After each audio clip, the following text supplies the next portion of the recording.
Hey everyone, welcome to Bald Guy Money. I am Bald Guy, and let's start this video off by talking about the fact that job openings around the world are disappearing faster than your brother-in-law when the bill arrives at the restaurant.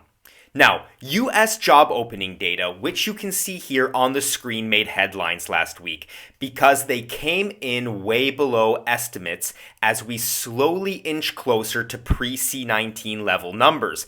In fact, these are the lowest levels we've seen since March 2021 as the economy really started to just reopen.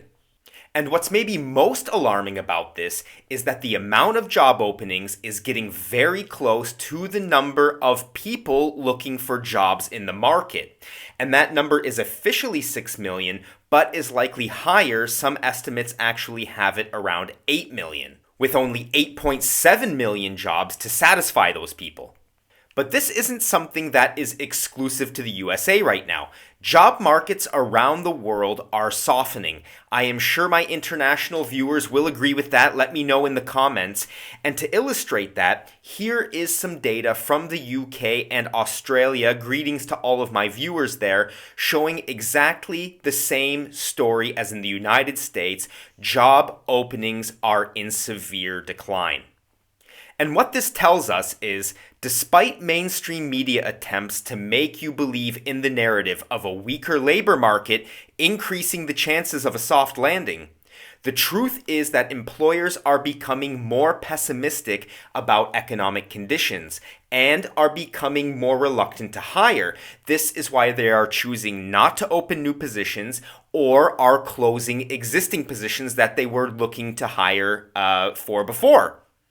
What's more is, it tells us that the phenomenon of declining wages, one I've already covered for countries like Canada and the UK in a previous video, is coming to you, especially if you're located in the United States, as the surplus of jobs on the market starts to dry up.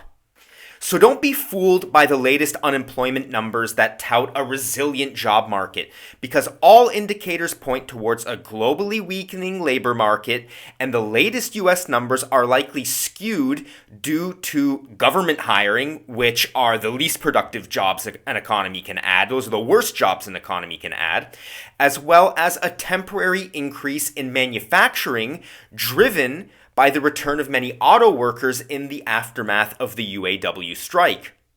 Now, I've presented all of this data as a primer to today's video topic, because what I want to discuss is the healthy skepticism amongst stackers and other investors out there that a weakening labor market spells doom for the price of gold and silver.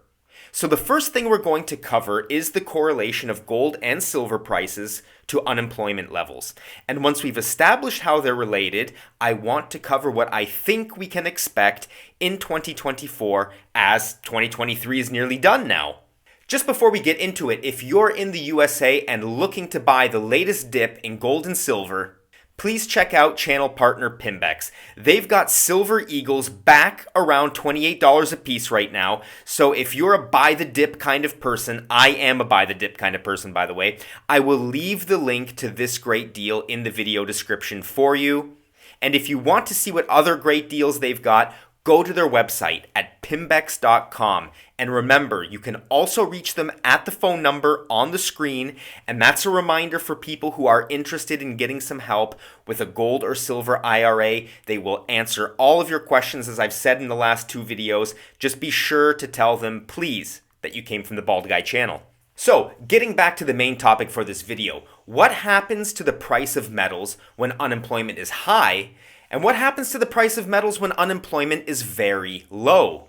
Well, to answer that question, I put this chart together showing the prices of gold and silver at the unemployment cycle lows versus the unemployment cycle highs. And it really says a lot and is pretty consistent with the messages I've been passing to you in other videos. And please let me elaborate. The first point I want to make as we look at this data is about gold, which I have consistently said is the steadiest performer in precious metals and the one that has done the best against inflation. If we look at gold's performance from each unemployment cycle low, meaning the low point where we bottomed out in unemployment, to the high where we were peaking in unemployment, you can see that 5 out of 6 times the price of gold has increased, with the only period of decline coming in 1992, and I will cover why in a second. But before I talk about that, I want to point out that the average increase in the price of gold from cycle bottom to cycle high has been 66%, with the last increase in price being 15% from the September 2019 unemployment low to the April 2020 early C19 days unemployment high. And how I explain this trend is like this. When things are good, people become complacent. It creates what investors call a risk-on environment under which the stock market booms, bad loans are made, bubbles inflate, and gold, as I've demonstrated here, becomes underinvested. Until, of course, the bubble bursts and people look for safety in real money as central banks debase paper money in an effort to inflate the bubble once again. And just before I move on to talk about silver, it is worth noting that the 1992 unemployment high seen here resulted in the only negative development in the price for gold from low to high on the chart. And how I explain that is that it coincides with the highest sell-off of gold by central banks since 1968. And I've marked that in red here on this chart. And when we consider that, I think we can reasonably say that in current market conditions, with central banks as net buyers of gold, probably in anticipation of the bursting of the next bubble because they know they're going to have to print more money to save the economy again, we should not expect a repeat of 1992 this time around. Now, let's switch back to the chart I was showing a moment ago, because when it comes to silver, as I've said before, silver is a little more volatile. It's not as reliable as gold. It is more exposed to the ups and downs of the economic cycle due to its status as an important industrial ingredient. But as I mentioned in my last video, silver usually picks up with gold, at least since the early 2000s, with a reliable 2 to 14 month lag. And I want to quickly switch over to this table, the one that I showed you all in the last video, as a reminder of what I'm saying, to say that although we don't see a very strong correlation between silver and unemployment, a strong correlation clearly like we see between the price of gold and unemployment, we know that a strong lagged correlation between silver and gold exists. So now, if we switch over to the main learnings I want you all to take out from this, it's that we are at or near the unemployment cycle bottom. With unemployment, official unemployment I should say, well below 4% at a time when we see the economy souring. This, my dear viewers, is as good as it gets. This is the bottom for unemployment. And as unemployment starts to go up, panic sets in, and people pivot to risk-off assets and investments. The price of gold will go up with near certainty as a result of this, eventually bringing silver up with it, but likely, as I've mentioned, with a lagged effect. Look for that to take place 2 to 14 months after, and as I mentioned in my last video, I expect it to happen within 4 to 6 months. Now, just for fun, I want to add that if we apply the average increase in the price of gold and silver from the unemployment cycle bottom to the high, the ones that I talked about before, the 66% for gold, the 31% for silver, that would bring us to price levels shown here in this image here, and that would be $30.13 per troy ounce of silver, and I say that even though I think it will go past that, and $3,327 per troy ounce of gold. And I know I'm starting to sound like a broken record on this channel, but with the latest pullbacks we've seen in the prices of metals, we've also seen a corresponding pullback in the prices of mining stocks. Now, this isn't advice, but from my point of view, this is a great opportunity if you're dollar cost averaging to pick up some more of your favorite mining stocks, because as the price of gold and silver increases, the prices of these mining stocks will increase at an even greater percentage. And this is an alert I haven't even shared on my Patreon yet, so you're getting it first here on YouTube. Sorry to all my Patreon members, but this is an important message that I want everybody to hear. Because there's a big opportunity in mining stocks right now, and if you want to better educate yourself on some of the catalysts that are going to push gold higher in 2024, ones that I haven't covered on this channel, please download this free newsletter from my dear friends at the Wealth Research Group. The link to get it is here on the screen. It's totally free to download. I have downloaded it myself, and I think anyone who wants to truly understand the market factors influencing the price of gold, as well as learn about opportunities in mining stocks, should download it right now. And I will leave the link to this free newsletter in the video description for those of you who want to take advantage of that. Now, moving on to this video's viewer question, and remember, you can leave your questions in the comments section below, and you never know, it may just appear in my next video. And this question comes from a viewer located in Czechia, formerly known as the Czech Republic. His name is Martin Milchoch, and he is actually a member of my Patreon. Hey Martin, nice to see your question here appearing on the YouTube channel.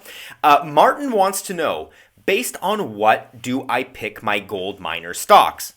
And that's a great question because there are a few important things that I look for. Now, just before I start, I want to remind you all that I have been bearish on mining stocks for a long time, and I only turned bullish on them around August of this year because I see capitulation in mining. People have totally given up on the sector, and the whole idea when allocating money to stocks is to recognize opportunity and buy low, buy before everybody gets in, and sell high, meaning sell once everybody's gotten in. And when choosing mining stocks to accomplish that, the first thing I do is I try to strike a balance between big miners and small miners. This way I spread the risk a bit, but what I'm most interested in is where is big institutional money going? Where are they parking their money? How are the biggest mining ETFs approaching the topic of mining? And if money starts flowing into these ETFs, which stocks do I think will benefit the most from this? So to determine that, I usually check out the Van Eck mining ETFs, the GDX and GDXJ, and I have given you an overview of what they are here. The GDX is for bigger miners, bigger companies. They yield a higher dividend than the junior miners, the smaller mining companies, but they have less upside potential with respect to stock price once the price of gold booms. The GDXJ, on the other hand, is for those smaller junior miners. They don't yield much of a dividend. It's 0.5%, as you can see I've put here. But when the price of gold booms, you could see these stocks triple or quadruple, especially as the big miners start to acquire these smaller miners because they really haven't been allocating much money to gold exploration over the last 10 years or so. And for that reason, as the price of gold goes up and they start making more money, what they're going to have to do to make up for that lack of investment in exploration is they're going to have to buy some of these junior miners. That's just a fact. Okay, so what I do is I approach this topic with the assumption that despite a few jewels that might not be listed here, when people wake up to the mining stock trade, the majority of institutional money will flow into these ETFs, meaning their largest positions, which have been selected after careful risk assessment, will benefit the most. So what I do is I take a look at what these ETFs are holding and try to find companies in their top holdings that are undervalued versus their peers based on long-term assets, while being mindful that I don't want to buy a company with huge debt, especially as we've just entered an interest rate hiking cycle. Once I've made my picks based on what smart money thinks are the best stocks and which ones I think are most undervalued, I allocate my budget across these stocks in varying percentages. I allocate more money for positions that I'm very confident in, like B2G Gold, for example, from this list that you see here. And I allocate slightly lower amounts of money for positions that are more speculative. So positions that come with more risk. So Martin, not to overcomplicate it, in a nutshell, that is how I approach the topic of buying miners. And if you want to know anything more about the topic, Martin, you know how to get in touch with me. And for all the YouTube viewers out there, remember, you can put your questions, if you have additional questions that you want me to build upon here in another video, just drop them in the comments section. I read all of your comments. And as I said, you never know, one of your questions might become even the main topic of a future video. With that said, I want to wish you all a fantastic day ahead. Please remember to take care of yourselves and take care of each other. I will see you next weekend likely, and until then, goodbye.